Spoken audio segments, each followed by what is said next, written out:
Lick number one, this is a shout chorus figure. So imagine a sax section in a big band playing this figure. It's 4 bars long, goes like this.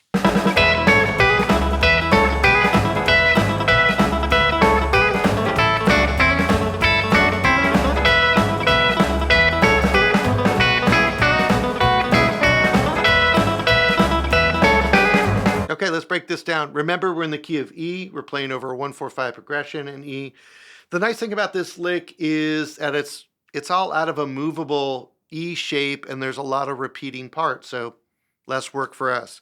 So I'm starting up here on an E-shaped E chord at the 12th fret, and on beat 4, I'm going to play a triplet, starting with the root here on the D string. 1, 2, 3. Then I'm going to come across for the 5th and root, grab those with my middle and ring, back to that low root, hyperextend down so I get almost like an A shape. So that's kind of like I'm superimposing a subdominant chord, 4 chord over your 1 chord.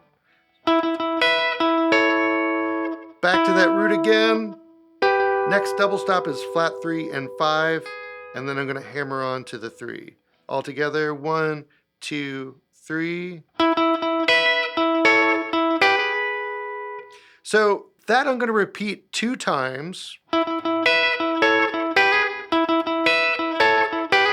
And then I'm just going to play a partial of it. I'm just going to play the triplet and the first double stop twice. Then back to the original figure. All together, 1, 2, 3.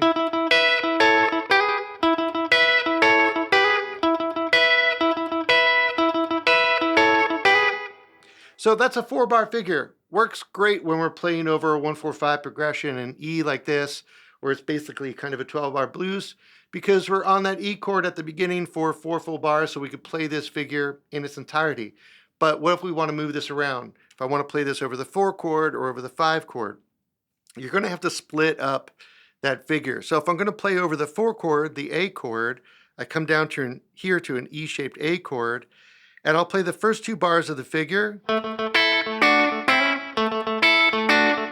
But then I have to go back to an E chord for 2 bars. So I'm going to play the second half of the figure back up here. Same thing is going to happen when I play over the 5 chord going back to a 1. 5 chord being B. Here's an E-shaped B chord.